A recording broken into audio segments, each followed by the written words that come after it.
Assalamualaikum warahmatullahi wabarakatuh. Apa kabar anak-anak? Semoga kita semuanya baik-baik saja. Kembali lagi pada pembahasan materi. Kali ini kita akan membahas tentang tema 7 kepemimpinan, subtema 2 pemimpin idolaku pada pembelajaran 2 dan 3. Baiklah, sebelum memulai pembelajaran, alangkah lebih baik kita berdoa terlebih dahulu. Silakan untuk berdoa di rumah masing-masing.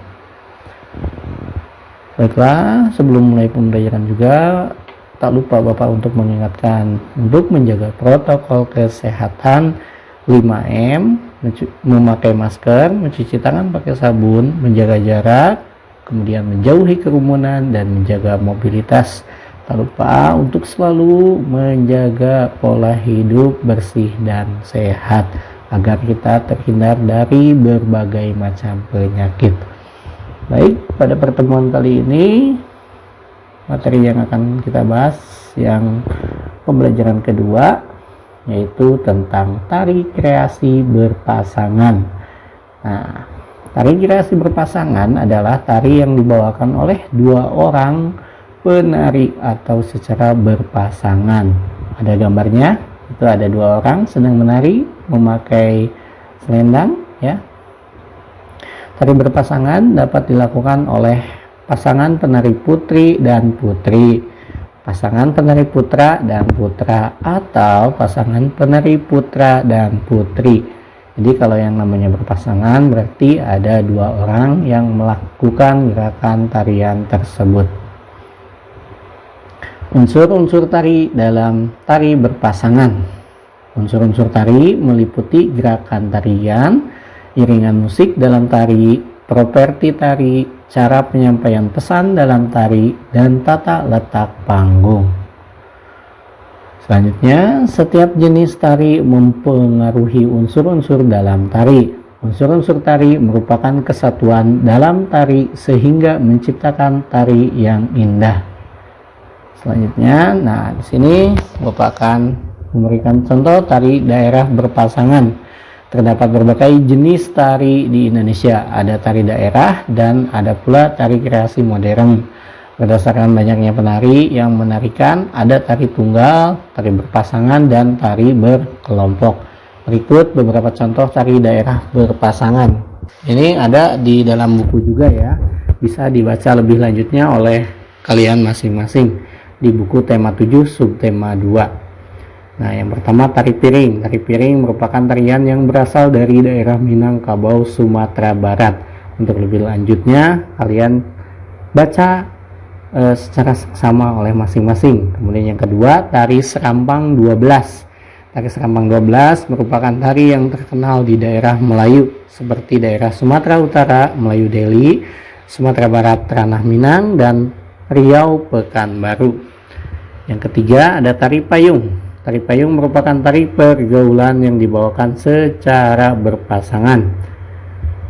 Yang keempat, tari legong. Tari legong dimainkan oleh dua orang penari perempuan. Oleh karena merupakan tari ritual persembahan, legong dahulunya hanya boleh ditarikan oleh gadis yang belum pernah menstruasi. Dan yang kelima, tari jangger. Tari jangger merupakan tari tradisional asal Bali dan dipentaskan oleh 10 orang yang terdiri atas pasangan muda-mudi. Yang keenam, tari ketuk tilu. Tari ketuk tilu merupakan salah satu tari tradisional Jawa Barat.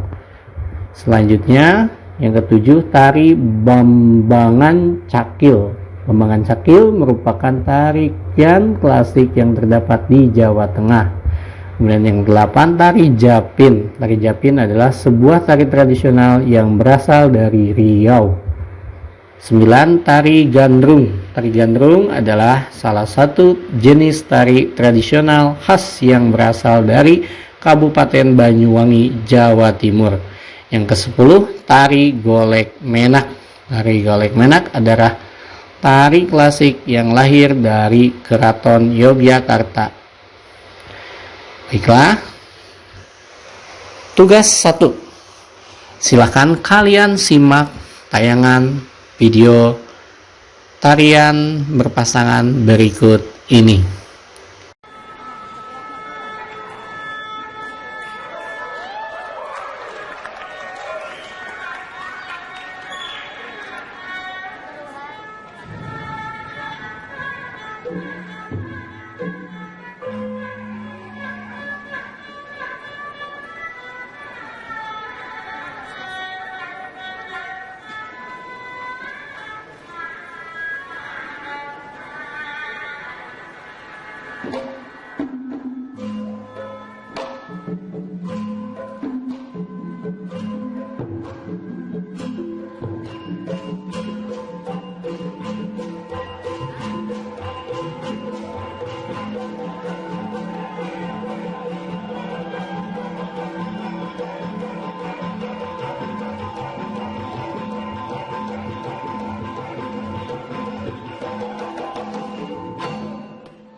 Setelah kalian menyimak tarian tersebut, silakan untuk dijawab pertanyaan berikut ini. Silakan jelaskan gerakan tarian apa yang kalian simak. Yang kedua, iringan musik dalam tari itu menggunakan apa saja. Kemudian yang ketiga, properti tarinya apa saja. Yang keempat, cara penyampaian pesan dalam tari. Apakah itu untuk hiburan atau ritual atau persembahan atau untuk pentas. Kemudian yang kelima, letak panggungnya seperti apa. Silakan disimak dengan baik-baik video tayangan tadi. Selanjutnya pembelajaran ketiga. Nah, di sini ada seseorang nih mengatakan pemimpin yang baik akan memperhatikan kepentingan seluruh anggota yang dipimpinnya. Pemimpin yang baik juga akan selalu mengajak anggotanya berbuat baik. Nah, ada dua orang nih bercerita juga. Negara kita menjunjung penerapan nilai-nilai kerakyatan dalam bermasyarakat. Bagaimana hubungan kita dengan negara lain?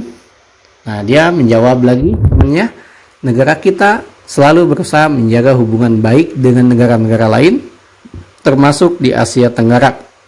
Nah, apa aja sih hubungan baik negara kita dengan negara di Asia Tenggara? Baiklah, kita simak pembahasan berikut ini. Nah, yang pertama, kerjasama negara Indonesia dan negara-negara di Asia Tenggara dalam bidang pendidikan. Yang pertama, pembentukan jaringan perguruan tinggi se-ASEAN. Yang kedua, menyediakan sarana pendidikan berupa sekolah dan perlengkapan sekolah yang memadai. Yang ketiga, melakukan pertukaran antar pelajar dari negara-negara ASEAN. Selanjutnya, ada dalam bidang sosial. Yang pertama, pembentukan kelompok kerja ASEAN.